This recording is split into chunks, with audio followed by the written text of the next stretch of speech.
हर हर महादेव। देवों का देव महादेव जी के चरण में प्रणाम करती हूँ, मेरा प्रणाम स्वीकार हो। माता गौरी पार्वती के चरण में प्रणाम करती हूँ, मेरा प्रणाम स्वीकार हो। गणपति ललनवा के चरण में प्रणाम करती हूँ, मेरा प्रणाम स्वीकार हो। सब गुरु भाई बहना के चरण में प्रणाम करती हूँ, मेरा प्रणाम स्वीकार हो। गुरु भाई बहना, मैं एक कथा सुनाने जा रही हूँ। इस कथा को पूरा सुनिए और रहस्य जानिए। आदि नहीं आदि सुनने में शिव गुरु का अपमान होती है, पूरा सुनने में ज्ञान होती है। इसलिए कथा को पूरा सुनिए और रहस्य जानिए। हर हर महादेव, घर घर महादेव। गुरु भाई बहना, एक किसान थे और एक किसान की पत्नी। दोनों बड़े अच्छे से रहते थे और भगवान के भक्त थे, भगवान के भक्ति पूजा करते थे। जो किसान की पत्नी थी दीदी, वो भगवान के बिना पूजा पाठ किए भोजन नहीं करती थी। प्रतिदिन भगवान के मंदिर जाती थी, 108 बेलपत्री तोड़कर लाती थी और फूल तोड़कर लाती थी। मंदिर जाती थी, मंदिर में पूजा के सामग्री ले जाकर पूजा करके और मंदिर के परिक्रमा करती थी, यानी मंदिर के चारों ओर 11 बार परिक्रमा करती थी। उसके बाद वो घर जाती थी दीदी, तब वो खाना खाती थी, जाके पति को चरण छूती थी, अपने सास को चरण छूती थी, अपने ससुर को चरण छूती थी। उसके बाद वो भोजन करती थी। प्रतिदिन वो किसान के पत्नी का यही काम था। धीरे धीरे समय बीत रहा था दीदी। किसान के पत्नी का ओद्र से एक कन्या जन्म ली और जब कन्या जन्म ली तो किसान की पत्नी बड़ी खुश हुई, किसान भी बड़े खुश हुए कि चलो मेरा ओद्र से एक कन्या जन्म ली। अब तो बिल्कुल किसान जो थे,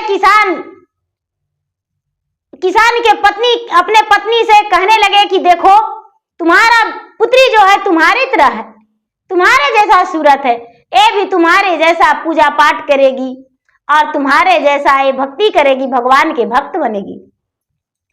धीरे धीरे समय बीतने लगा दीदी। लो, जो कन्या थी, कन्या का 3 से 4 वर्ष हुआ और किसान के पत्नी का ओद्र से फिर से एक लड़का जन्म लिया। और जब लड़का जन्म लिया तो किसान बेटा और बेटी दोनों पाकर बड़े खुश हो गए। किसान के आंगन में एक लड़का एक लड़की दोनों खेलता था तो किसान के पत्नी बड़े खुश हो जाते थे। धीरे धीरे समय बीतने लगा। समय बीतते बीतते बीतते बीतते दीदी, किसान के पत्नी का तबीयत खराब रहने लगा। और जब तबीयत खराब रहने लगा दीदी, तो किसान की पत्नी अपना बेटा और बेटी के ब्याह करने से पहले भगवान के प्यारे बन गए दीदी। समय को कौन जानता है? समय के बारे में कोई नहीं जानता। समय से बड़ा कुछ नहीं होता है दीदी। लोग कहते हैं कि भगवान की इतना पूजा पाठ करती थी तो भला उसके साथ ऐसे कैसे हो गया, लेकिन ऐसा बात नहीं है दीदी। कोई भी कितना हो पूजा पाठ करते हैं, लेकिन जो होना रहता है थोड़ा सा कम होता है, लेकिन होके रहता है। मृत्यु को कोई नहीं टाल सकता है। भगवान जो लिख दिए हैं वही होकर रहता है। किसान की पत्नी स्वर्ग सिधार गई, वो भगवान की प्यारी बन गई। अब किसान जो थे टूट गए। एक बेटा एक बेटी के प्रतिपाल में वो लुझ गए, उलझ गए और उसका प्रतिपाल करने लगे। धीरे धीरे समय बीतते बीतते बेटी जो थी, बेटी बड़ी हो गई। और बेटी बड़ी हो गई दीदी, तो बिल्कुल अपने मां की तरह प्रतिदिन मंदिर जाती थी, चर्चा भजन करती थी, चर्चा में जाती थी, पूजा पाठ करती थी और पूजा पाठ करके और खाना खाती थी। धीरे धीरे समय बीतते बीतते वो बड़ी हो गई, ब्याह के योग हो गई। तो किसान जो थे, किसान अपने ही बेटी को विवाह कर दिए और विवाह कर देने के बाद वो ससुराल चली गई। ससुराल चली गई तो लोग कहने लगे कि देखिए, आपका बेटा अभी छोटा है और बेटी को बसा दिए हैं, तो बेटी को लाकर रखिए। बेटी कुछ दिन रहेगी, आपके घर भोजन बनाएगी। आपका बेटा बड़ा हो जाएगा तो उसका विवाह कर दीजिएगा, बहू आ जाएगी, तब बेटी को ससुराल जाने दीजिएगा। जो किसान थे, किसान बेटी के ससुराल में जाके दुखड़ा सुनाए तो उसके सास ससुर सब कोई इनके दुखड़ा और दर्द में साथ हो गए और अब इनका बेटी को आने दिए, विदा कर दिए। जो किसान की बेटी थी दीदी अपना मैके आ गई और मैके में आकर रहने लगी। धीरे धीरे धीरे धीरे समय बीतते बीतते किसान का बेटा बड़ा हो गया। किसान का जब बेटा बड़ा हो गया तो किसान की बेटी कहती है कि पिताजी मेरा भाई का विवाह कर दीजिए, क्योंकि ये तो अब बड़ा हो गया, विवाह का योग हो गया और मेरा भी घर बर्बाद हो जाएगा। मैं भी अकेली हूं और मेरे सास जो हैं वो थक चुके हैं, इसलिए मेरा अपना घर भी संवारना है। किसान ने क्या किया कि अपना बेटा को विवाह कर दिए और घर में बहू आ गई। जब घर में बहू आ गई दीदी तो किसान की बेटी कुछ दिन अपना मायका रह के भाभी के साथ बिताई और उसके बाद अपना ससुराल चल गई। जब ससुराल चल गई दीदी तो वो बेचारी गर्भवती रह गई। गर्भवती रह गई तो बड़ी खुशी का बात था। धीरे धीरे समय बीतने लगा, भगवान की पूजा भक्ति नहीं छोड़ी। धीरे धीरे धीरे धीरे समय बीतते बीतते बीतते बीतते 9 महीना पूरा हुआ और 9 महीना पूरा हो जाने के बाद दीदी बच्चे का जन्म दी तो उसका ओद्र से लड़का हुआ और जब लड़का हुआ तो सब लोग बड़े खुश हो गए। किसान भी जाने कि मेरा बेटी का एक पुत्र जन्म लिया है तो वो भी बड़े खुश हो गए। अब तो दिन गिनने लगे कि मेरा बेटी का कब दिन सुदिन बनेगा, कब अपना घर लाएंगे। जो किसान के बहू थी वो तो मन ही मन यही सोचती थी कि हे भगवान मेरा ननद मेरे घर नहीं आती तो बड़ी अच्छा था।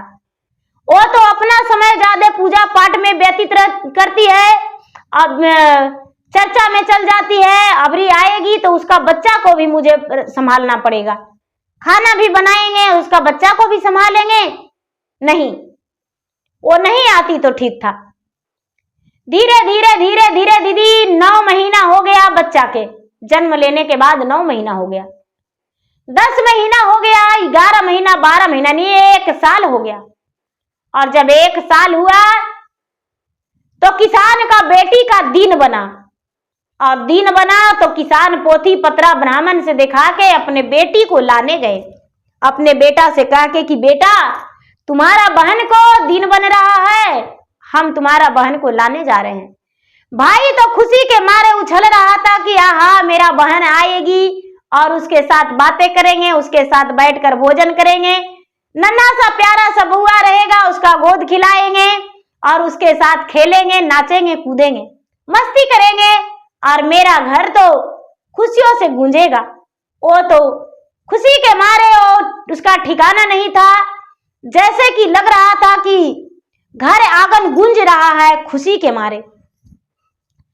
दीदी किसान जो थे उसके अपने बेटी के घर गए और जाकर उनके सास ससुर से बोले, उसके पति से बोले, यानी अपना समधी और समधीन और अपने जमाई से बोले कि भाई मेरा बेटी को जाने दीजिए। उन लोग खुशी खुशी विदा कर दिए दीदी। जब खुशी खुशी विदा कर दिए दीदी तो अपना बेटी को घर ले आए और बेटी को घर लाए तो वहां अगल बगल के लोग इतना दिन के पर जाने के बाद सब से मिलने जुलने में इन्हें बहुत अच्छा लगा। किसान की बेटी के सब लोग कुछ लोग घर आए मिलने और कुछ लोग से ये मिलने गई। धीरे धीरे कई दिन बीतने के बाद सोमवार का दिन आया तो मंदिर में चर्चा था। सब कोई कहने लगे कि अरे वो जो है वो बड़ी अच्छा गाती है, चर्चा करती है, कितना अच्छा ज्ञान की बातें बताती है, कथा कहानी भी बड़ी अच्छा कहती है किसान की बेटी, इसलिए उसे बुला लाइए। दीदी कुछ लोग आए इसे बुलाने। अरे भाई मंदिर में चर्चा है क्या? आप 1 साल नहीं आए मैके तो भूल जाइएगा चर्चा। किसान की बेटी बोली दीदी इसका नाम नीलिमा था। नीलिमा बोली कि देखिए चर्चा भजन कहानी कथा कुछ नहीं भूले हैं, बस मेरा बाबू छोटा है तो अभी मंदिर जाना बंद कर दिए हैं, नहीं जाते हैं, लेकिन आप लोग इतना प्यार से बुलाए हैं तो हम मंदिर जरूर आएंगे चर्चा में। अब तो इसका भाभी जो थी, भाभी जल भून रही है कि हे भगवान ये चर्चा में चल जाएगी तो इसका बच्चा को मुझे संभालना पड़ेगा। दीदी अब ननद जो थी, ननद भी चर्चा में जाने के लिए उतावले थी, लेकिन उस वक्त बच्चा सोया हुआ था। अपने भाभी से कहती है कि भाभी मेरा बाबू सोया हुआ है, थोड़ा बाबू के देख लीजिएगा भाभी, बाबू मेरा सो गया है और जब उठेगा तो रोने लगेगा। बाहर तो आप खड़े होते हैं, बाहर तो निकलवे करते हैं, कोई के हाथे मेरा बाबू को मंदिर में भेजवा दीजिएगा। बोले कि ठीक है। वो बेचारी चर्चा में गई दीदी, अब मस्ती में जाकर वहां चर्चा भजन कथा कहानी करने लगी, खुश थी, खूब जाके भजन की और 3-4 कहानी सुनाई, सारे लोग खुश हुए। अब यहां क्या होता है दीदी कि नीलिमा के जाने के कुछ ही देर बाद यह बच्चा उठकर रोने लगा, और जब बच्चा उठकर रोने लगा तो जो भाभी थी उसका नीलिमा के, वो सोचती है कि ये बच्चा के हम दरवाजा खोल के और हम इसको पहुंचाने जाएंगे, मंदिर भेजाएंगे, पता नहीं ये कितना दिन रहेगी। अपने आप को बड़ा पुजारी कहलाती है, बहुत पुजारी कहलाती है, कोई बात नहीं, हम तो इतना बड़ा पुजारी इसको बना देंगे आज कि दोबारा कभी ये पूजे नहीं करेगी। चर्चा भजन कथा कहानी जब से मैं आई हूं इस घर में इसी का नाम चलता है, मेरा याद तो कोई करवे नहीं करते हैं। जो भी आते हैं इस घर में, अरे नीलिमा रहती थी तो मेरे साथ मंदिर जाती थी, पूजा करती थी, चर्चा करती थी, भजन गाती थी, कथा सुनाती थी, अनेक प्रकार के लोग सुनाते हैं, मेरा नाम तो कोई लेवे नहीं करते, मेरा तो याद तो कोई करवे नहीं करते हैं। दीदी उसका मन में अजीब अजीब के सवाल उठ रहा है। बच्चा के पाँव बांधी दीदी और बच्चा के हाथ बांध दी, और क्या की कि अंदर गई, अंदर से जाकर एक गड़ास लाई और बच्चा के 2 खंड कर दी। बच्चा का प्राण पखेरु निकल गया दीदी, और वो बेचारी चर्चा में है दीदी। तो जाके वो चर्चा में एक बिल्ली म्याऊं म्याऊं म्याऊं म्याऊं उसके पास कर रही है, बार बार महादेव जी के पास भी म्याऊं म्याऊं कर रही है, उसके पास भी जाके नीलिमा के पास म्याऊं म्याऊं कर रही है। किसान की बेटी जो है बार बार बिल्ली से कहती है कि आखिर क्या बात है, क्या बात है, तुम मेरे पास म्याऊं म्याऊं कर रही हो भाई, क्या हुआ, क्यों म्याऊं म्याऊं कर रही हो। और भौजाई जो थी दीदी क्या की कि वो जाके अपना दरवाजा बंद करके सो गई, और सो के इसका बच्चा को एक कपड़ा में लपेट दी, लपेट के और वो जाके सो गई। जो नीलिमा थी बेचारी किसान की बेटी, चर्चा संपन्न हुआ दीदी। तो चर्चा जब संपन्न हुआ तो मंदिर से निकली तो कहती है कि ए जी, ए बहन जी, थोड़ा सा हमको भभूत दे दीजिए। जो वहां चर्चा हो रहा था तो लोग बोले कि भाई आपको देगा कौन, उठा लीजिए भभूत। कहते हैं कि थोड़ा सा हमको कलश का पानी दे दीजिए अपना बाबू के लिए, हम लेकर जाएंगे, बाबू का थोड़ा पिला देंगे और बाबू पर छींट देंगे, थोड़ा प्रसादी हमको बाबुओं के लिए दे दीजिए। बेचारी लेकर वहां से चल दी। चलते चलते चलते चलते आधे रास्ता में दीदी एक छोटा सा गड्ढा था, छोटा सा गड्ढा था, उसमें पानी था दीदी, और पूरा कचड़ा मिट्टी जो था, गीला मिट्टी था। ये देख रही है कि उसी में इसका बच्चा उघड़ पघड़ रहा है, भद भद गिर रहा है। उस पानी में, थोड़ी सी पानी में, घुटी भर पानी में कचड़ा है और उसी में इसका बच्चा बार बार उठ रहा है, बार बार गिर रहा है। इसको चिन्हाई नहीं दिया दीदी, क्योंकि मिट्टी सारा शरीर में लगा हुआ था बच्चा के। और किसान की बेटी उस रास्ते से पार हो रही थी तो बच्चा को देखकर कहती कि हे भगवान, कैसी लापरवाह माँ है। इतना छोटा सा बच्चा, लगता है 1 वर्ष का बाबू है, और इतना सा घुटी भर पानी में ये ऐसे कूद रहा है। इसका माँ कितना लापरवाह है।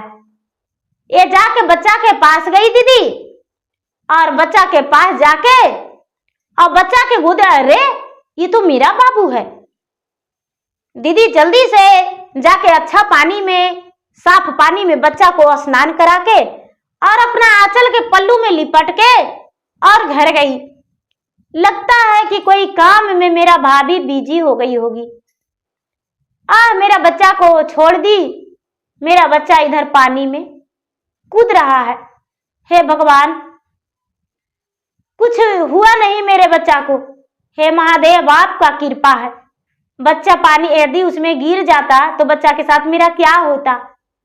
बेचारी मन ही मन सोच के दीदी अनेक प्रकार के ख्याल लेके और बच्चा को सीने से लगा ली, और बच्चा को सीने से लगा के और याद कर रही कि भगवान आज मेरे साथ कोई अन्याय नहीं किए।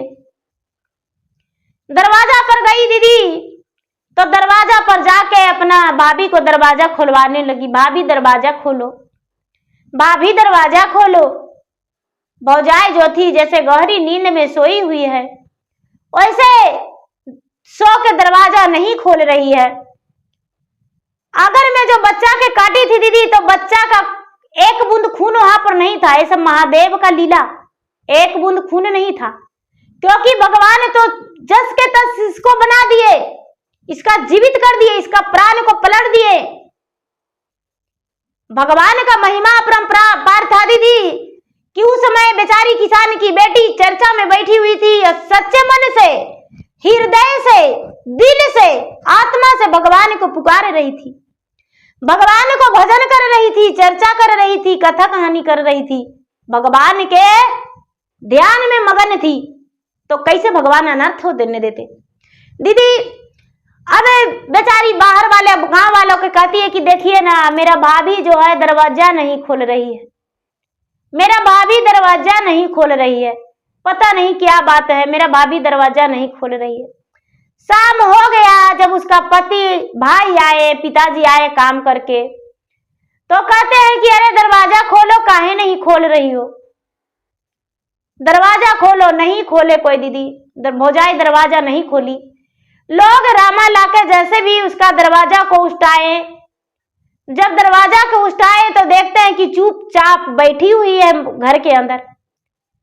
ये बेचारी ननद जो है, ननद अपना बच्चा को लेकर कहती है कि भाभी, मुझसे इतना बड़ा दुश्मनी आप क्यों किए कि जो आप मेरा से दरवाजा नहीं खोले। इसका गोद में बच्चा को देखकर भौजाई तो दंग रह गई। भौजाई दंग रह गई और कहती है कि हे भगवान, इसका बच्चा को हम काट दिए तैयो बच गया, इसका बच्चा से इतना बड़ा हम घोर दुश्मनी कर दिए तब पर भी इसका बच्चा जीवित हो गया, यह कैसे हो सकता है।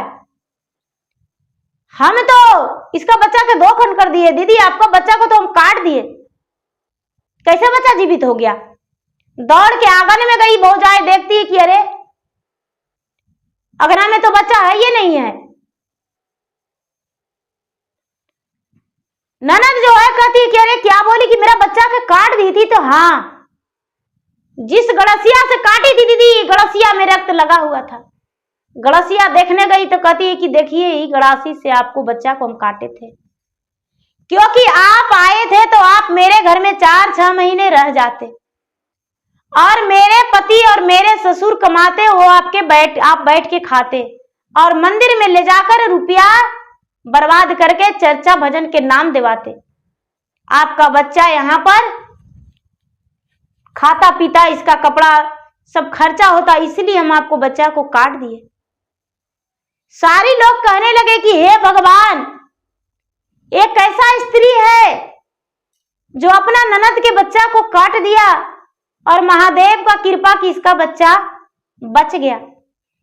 दीदी उसी समय किसान को जो बेटा थे अपने पत्नी को हाथ पकड़ के और घर से निकाल दिए। उसका सब मायका के लोग को बुला के और उसे मायका भेजवा दिए। सारी लोग गांव का गवाही दिए, बताए कि भाई ऐसा ऐसा बात है, आपका बेटी को कैसे रखा जाएगा।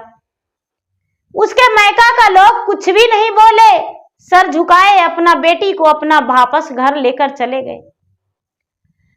वो जो लड़की थी वो अपना मायका में एक दासी बन के भौजाई का ठोकर खा के, अपने गांव वाले के ठोकर खा के और वहीं अपना जीवन बिताए।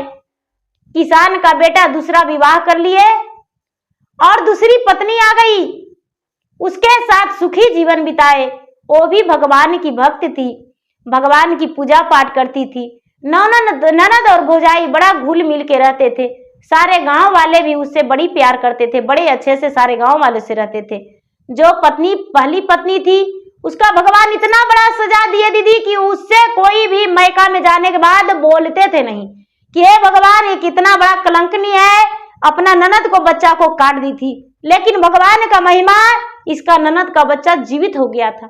इसका ननद बहुत अच्छी थी, बहुत बड़ी पुजारी थी कि इसका मार देने के बाद भी उसका बच्चा जीवित हो गया। कोई भी उससे सीधे मुंह बात भी नहीं करते थे और ना ही तो कोई अपना घर जाते थे। जीवन भर उसको ठोकर ही खाते, दिन की बीत गया दीदी और ठोकर ही खाते रह गए। एक कोई बनाई नहीं, ये सच्ची कहानी है, ऐसा हुआ है दीदी। जो जैसा करते हैं वैसा पा लेते हैं और उसे भगवान सजा देते हैं। तो दीदी मेरा वीडियो अच्छा लगे तो मेरा वीडियो का लाइक करें, शेयर करें। चैनल पर यदि नए हैं तो चैनल का सब्सक्राइब करें, बेल आइकन घंटी को दबाएं, जो कि मेरा वीडियो का नोटिफिकेशन सबसे पहले आपके पास जाए और आप मेरा वीडियो को सुन सके। कमेंट बॉक्स में हर हर महादेव जय शिव गुरु जरूर लिखें, जिसमें मैं आपके नाम को भगवान के शरण में हाजिरी लगा सकूं और आपके लिए भगवान से दया मांगूं, आपके घर के परिवार के मंगल कामना के लिए। तो प्रेम से बोलिए शंकर भगवान की जय। हर हर महादेव, घर घर महादेव।